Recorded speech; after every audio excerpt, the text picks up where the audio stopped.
Greetings, everyone, and welcome to our week 3 of political economy. I hope that everybody is enjoying the class so far and have found the material interesting and fun, and the assignments not too bad, right? So far, I think everybody's doing a good job, and let's get started for this week. All right. So, what's on tap for this week? What do we have on deck for this week? So for this week, we have the theme is macroeconomics. We are going to look at the economy from a macro perspective, a kind of a 30,000 feet perspective. Remember that you have for this week the reading assignment is chapter 3. Don't forget about the lecture, okay, which is this one, right? Don't forget to read your PowerPoint lecture, which accompanies the video. There's also a video with former central bank president Ben Bernanke, and that is an interesting video that certainly gives you a good introduction of central banking. So please watch that. And then, of course, you have your written assignment for this week. You have a quiz for this week, and you have a discussion board also due for this week. And then last but not least, don't forget to continue your research for that big critical assignment at the end of the course. Alrighty? Okay, so let's talk a little bit about macroeconomics. So to give us an overview of macroeconomics, right, kind of like a big picture, okay, what does this mean? Well, as I said earlier, if we look down on the economy, say, think about going on a plane or a balloon, and you're looking down at the economy from above, right, from a vantage point, what are you going to see? Well, you're going to see a landscape, right? A landscape, and you may not see the very, very small things. You may not see the brand of a car. You may not see the what kind of clothing people are wearing. You might see, very small houses looking very small, right? From when we go on a plane, that's what we see, right? We see landscapes. We see rivers. We see freeways, right? But we cannot see the very the details, and that is kind of the analogy that we use to describe the economy from a macro perspective. It's about looking at the economy from a broad perspective as a whole, right? Looking at big problems, for example, the business cycle, right? The ups and downs, right? We refer to these as recession, right? That's a downward part of the business cycle. When we have a very, very serious recession, we call these depressions, right? These are prolonged recessions. And of course, the Great Depression is the most significant example in the history of our country. But we do have recessions quite a bit and very common, because recessions are just part of life, and they're part of the business cycle. Okay, so those are certainly big concerns for economists. Also, other concerns or things to look out for are inflation, unemployment, and stagnation. What are these three things? Well, inflation is the general increase in prices, in the price level. Inflation does not mean that every price goes up in the economy, but it means that the general increase compared to, say, prices from a previous year have gone up. We usually measure inflation with the consumer price index, which is a basket of goods and services that economists use to measure how much prices went up from one year to the previous year. Okay, there's unemployment, right, which is the amount of people that want to work but are unable to find work. That's the rate of unemployment. And then you have something called stagnation. Stagnation is when you have inflation and stagnant economic growth. That's probably the worst kind of economic situation to have, because when you have growth and you end up with inflation, that's not necessarily the worst position to be in, because you do have economic growth and that's what's pushing prices up. But when you have economic stagnation, when the economy is stagnant and also you have inflation, okay, then you've got yourself a very big problem. Okay. All right. So those are important concepts to consider, and then you have you look at the economy also from a sectorial perspective, and that's looking at businesses, households, and government. Right, that's what makes up the economy. Businesses are the firms that hire us. Households are us. We are households, and the government is obviously the government, and it could be federal, state, and local. Continuing on with our discussion of macroeconomics, business enterprises, what are they? Well, they're firms, okay? These are the firms that hire us, okay? You can have them as proprietorships, one persons, or partnerships, or corporations like Apple, for example. All right. Something to look out for is the inequality of the corporate world, and about 80% of corporations make less than 1 million per year. Okay, so it's interesting to see that most corporations are the ones that are not as big. The really big ones are few and far between. All right, and then of course you have households, and these are families, right? Family dwellings, family units, right? For example, a 4-person household, or you are a household. If you are a student and you live by yourself, then you are a household. My wife and my daughter and I are a household, okay? So households represent that unit that economists take to determine certain economic activity.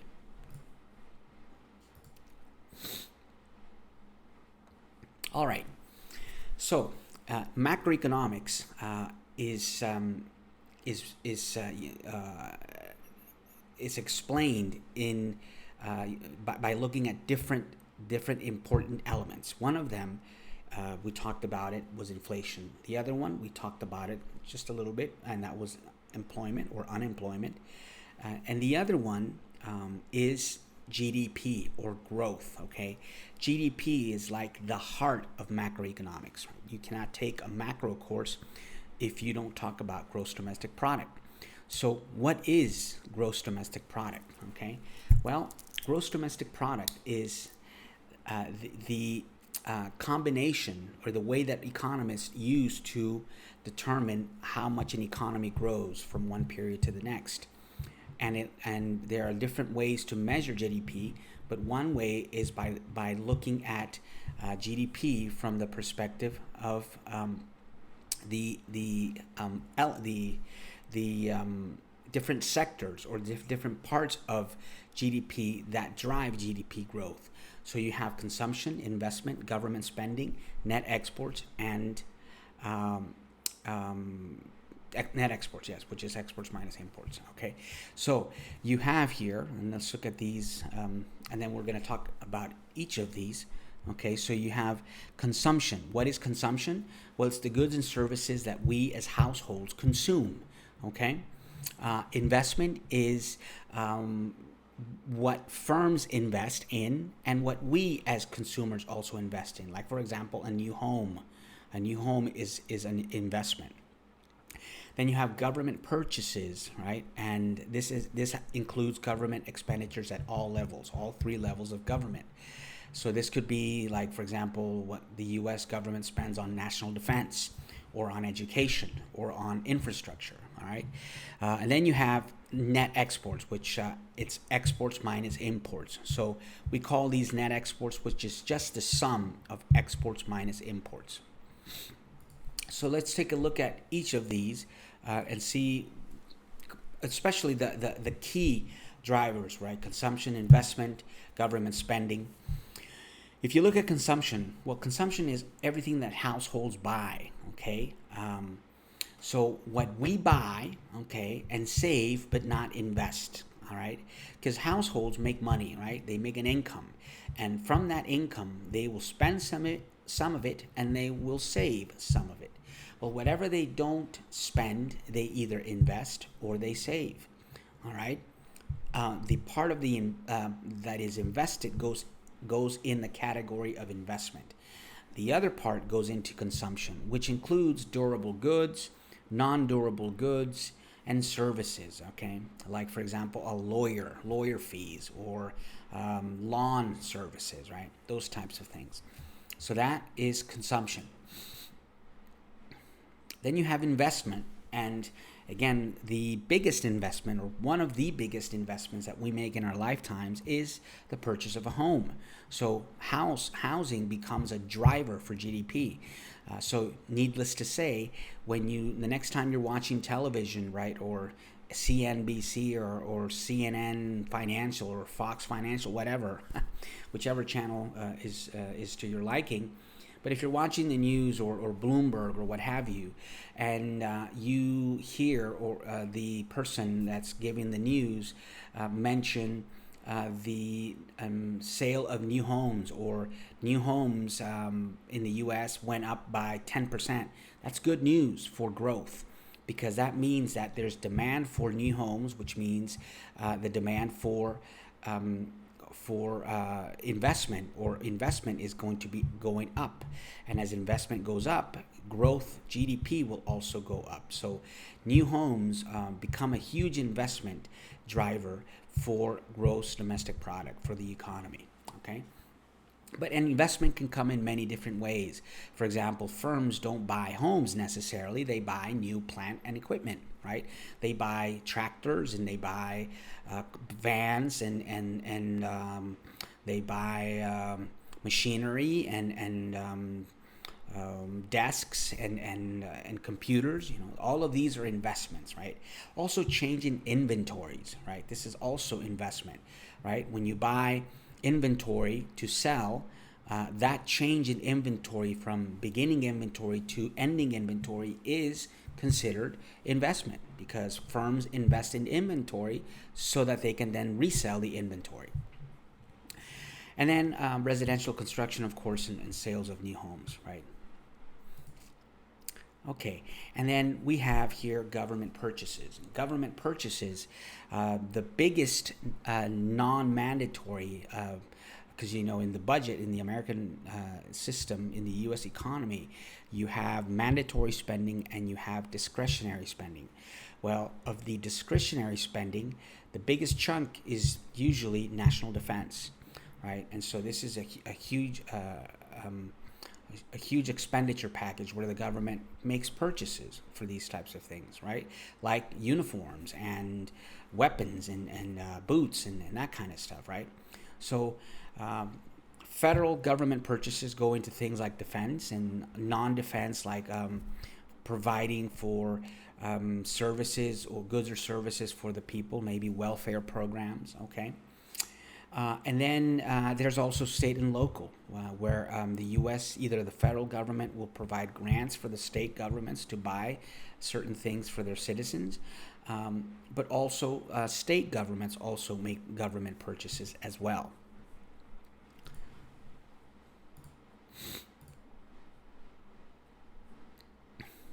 Okay, now, so we have all of these expenditures, and we have GDP, right? And we seek to make it grow, right?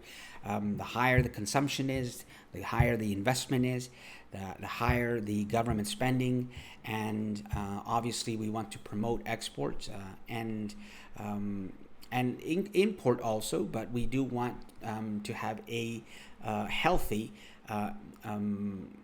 import-export relationship, right? So how do we finance? For example, government expenditures, which is part of GDP, right? Well, the government doesn't make goods, right? The government doesn't sell Coca-Cola or shoes, right? So the government needs taxation. The government needs to tax in order to raise the revenue that it needs to be able to finance its expenditures, all right? And usually over many decades, the U.S. government has tended to carried or to carry a deficit, okay, a budget deficit, because for the most part, we spend more than what we make, right? Or the expenditures exceed the revenues. Tax revenues are always less than what the government needs to consume or to buy or to spend or to provide for its citizens. And so we kind of always end up with a budget deficit. And of course, there's legislation, right, from balanced budget legislation, and the government has also made strides to try and balance its budget so that it doesn't get into debt. Because every time that you run a deficit, or in fact, for example, recently, right, with the pandemic and such, the government has had to borrow these tremendously huge borrowing packages, right, to meet the needs of the population after the pandemic and during the pandemic, and for all the expenditures and the stimulus packages, etc. So how do you finance all of this? Well, you can only finance it by two ways. You either borrow or you raise taxes, or both, right? So it's important to be careful if you're the government, so that you don't end up in a situation where you become fiscally irresponsible, where you're borrowing too much and then you are unable to pay back the financing for that borrowed money, and you end up having to raise taxes, right? The U.S. tax system is a progressive tax system, which means that those that make more, those at the higher brackets, pay more taxes. Of course, there's debates, right, about whether the rich are paying more or less taxes, and the issue has to do with not so much tax evasion, but tax avoidance.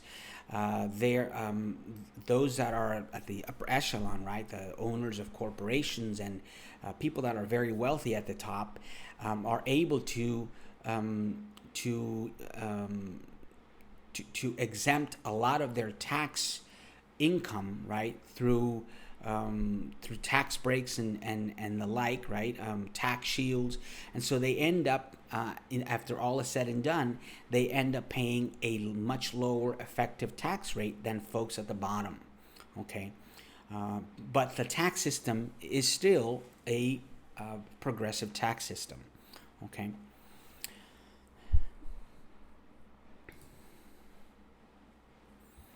All right. So we talked about GDP. We talked a little bit about how to finance government expenditures.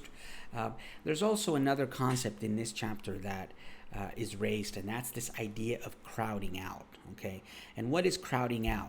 Well, think about in the way that the term says it. It crowds out. Crowding out is almost like you crowd people out of a place. Like, think if you're in a room and it's you and your friends, and then all of a sudden here comes 500 people that come from a different neighborhood or a different city, and they all of a sudden come into this place, and you're having a good time with your friends, and here come these people, and they just come into this room, and what ends up happening is they crowd you out.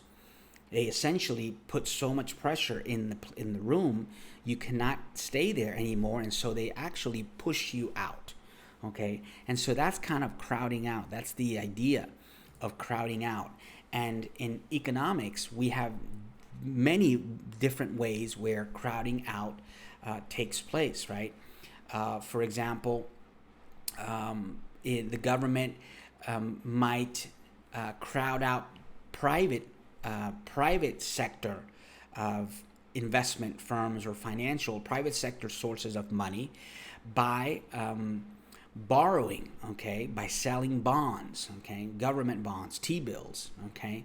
And so what they might do is they might dump a lot of bonds in the economy, sell a lot of bonds, and that crowds out private investment. It crowds out opportunities for investors to invest in private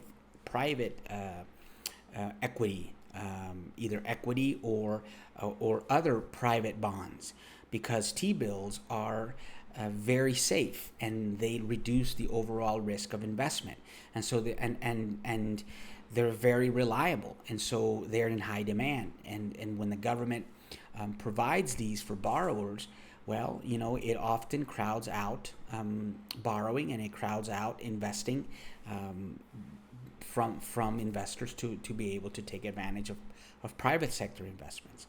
Okay, because if you think about it, if you think about government, the government is the preferred borrower. Okay, they're always a good source of investment, because you can always invest very safely in these government bonds. So that's a concept that is also talked about in this chapter. All right, so getting back to GDP, okay, what does GDP not count, or what does it kind of overlook? Okay, well, there's a lot of things that it overlooks, okay, and one of the things that it overlooks, okay, is our personal investment, our personal time. For example, a father's time with his kids, going out to the park, or mom spending time at home with the little ones, right? That is not included in GDP. That time invested has a value, and it produces valuable things for the economy, and for us, for society, and for us personally. Well, none of that is included in GDP. GDP overlooks it, okay? It also overlooks anything that we do at home. So if it's cleaning, if it's washing our car or doing the laundry, none of that effort, none of that work is included in GDP, okay? Resale of a house, cars, yard sales, it doesn't count that either, because it counts them already when the car was bought and sold initially. Okay, the house counted as an investment, so it's already counted as investment. Okay, goods and services that do not pass through a market. So, this is a big deal in many places, especially outside of the U.S., where you have these huge underground markets or contraband, right? A lot of that is going on, and it produces tremendous amounts of wealth generation, and yet that doesn't get counted in GDP. The value of leisure, okay? The value of leisure, rest time, spending time with family, not doing anything, okay? Reading a book, or just simply just hanging out, right? That is not counted in GDP. Of course, unreported income, right? Income kind of what we call under the table, or it doesn't have to be necessarily illegal, right? But sometimes there's income that is cash basis, right? Somebody pays you in cash, and so in the end you might report certain income, but there might be some that kind of gets lost in the cracks. Okay, and then of course in certain countries and in certain places, illegal economic activity does count for a relatively considerable chunk of GDP. If you start thinking about the amount of GDP, right? I mean, if we're talking about $20 billion or $50 billion or $100 billion, right? Economies like, say, for example, the Philippines or South Korea or Brazil, right? If you're talking about those economies that their GDPs are in the billions, and 2 to 3% is illegal activity, that's pretty significant money, right? That doesn't get counted, and it does still produce and generate economic activity, even though the source of it is not the most desirable. Okay, so going on here, a little bit about fiscal policy versus monetary policy. Um, these kind of go hand in hand, right? Fiscal policy is all about taxation and expenditures. It's all about the budget. Okay, we have a budget. The budget is X amount, and the budget is determined by not only by our needs, what the country needs for expenditures, right? What it needs to spend on, what it needs to the payments that it needs to provide for Social Security and health care and education, right? But also driven by expected tax revenue, right? And so the tax policy is going to be designed based on whether we want to have a very aggressive tax policy, an expansionary policy, or we want a contractionary policy. And that's the link with monetary policy, right? So monetary policy is not looking at the taxes themselves, but actually managing the money supply. So monetary policy is all about managing the money supply and interest rates. So when we want to expand economic growth, we will lower interest rates, because lowering interest rates generates consumption, because it makes consumption more desirable than saving. Because you lower the interest rates, people are not that willing to save their money because they're not going to get a return on it. But when you make the interest rates high, there is this desire, there is the incentive to save, and so that contracts consumption. It reduces consumption, and it tends to increase savings, and thus reduces the money supply in the economy, because people are not in demand of money. They want to save their money. They don't want to spend the money. So money demand is low, and that has an impact on the money supply. So monetary policy manages the money supply. Fiscal policy manages taxation and spending from government.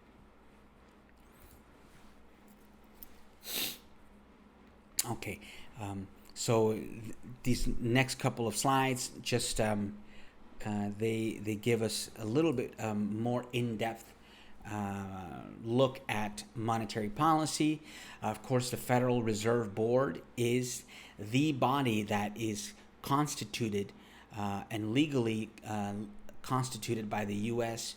government to provide monetary stability to the American system of government. Okay, they make the decisions on on interest rates, on the lending rate, the benchmark, which is the rate at which the Federal Reserve will lend other banks.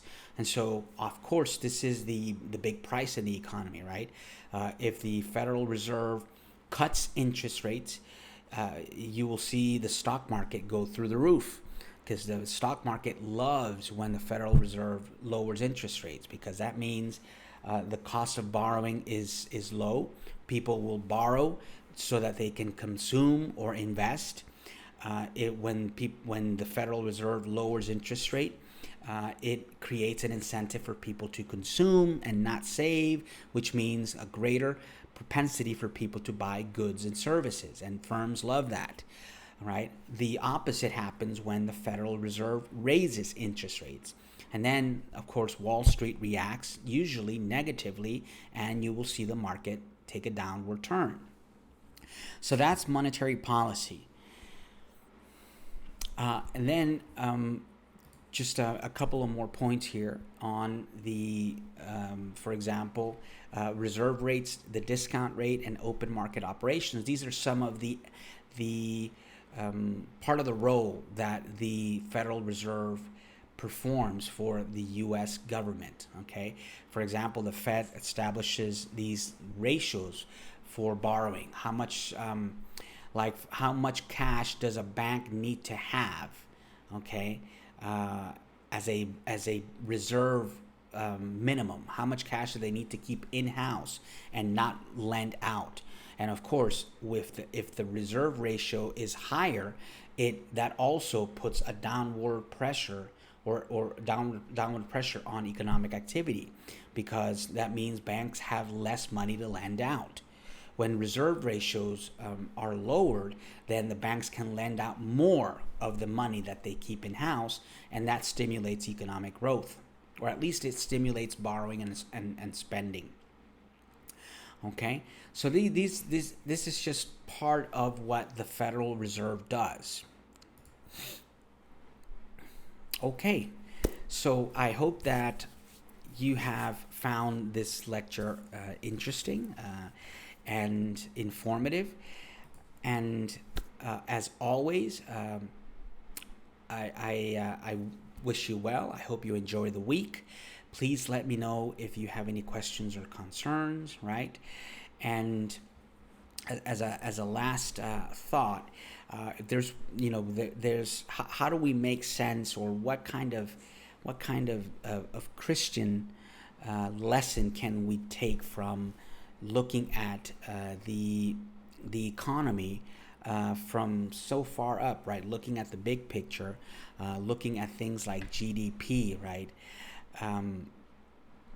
One lesson that we can find is that just like there are many things that GDP does not compare or does not include, there's also a lot of things that we do and the way that we act towards our fellow man that is also unseen, right? Nobody sees it except God. And so I think a lesson that we can take from GDP and from what's included and not, okay, is that there's always going to be two ways to make money, right? There's going to be the right way, the righteous way, the Christian way, and the way that is not so righteous and Christian. Okay, there's ways that you can generate wealth by not necessarily being honest, okay, and by not sharing, by not helping, by not giving back to society, to your community, and to your fellow man. And so I think that if there is one lesson that I learned, or that I take from this lesson in GDP and in thinking about consumption, investment, government spending, all of the elements that go into GDP, it's important to maximize these elements, right? We should promote consumption, we should promote investment, and sound government spending to provide for the people. But we should do it in a way that is righteous and that aligns with our Christian values, and not forget the part that is unseen, right? The helping our fellow man, the being lending a hand, being generous, and donating, volunteering our time. These things are not included in GDP, but they are just as important, and they add just as much value to our society than goods and services, right? So I hope that leaves you with a nice thought for this lecture. Okay, thank you very much. God bless you, and enjoy your week. Bye-bye.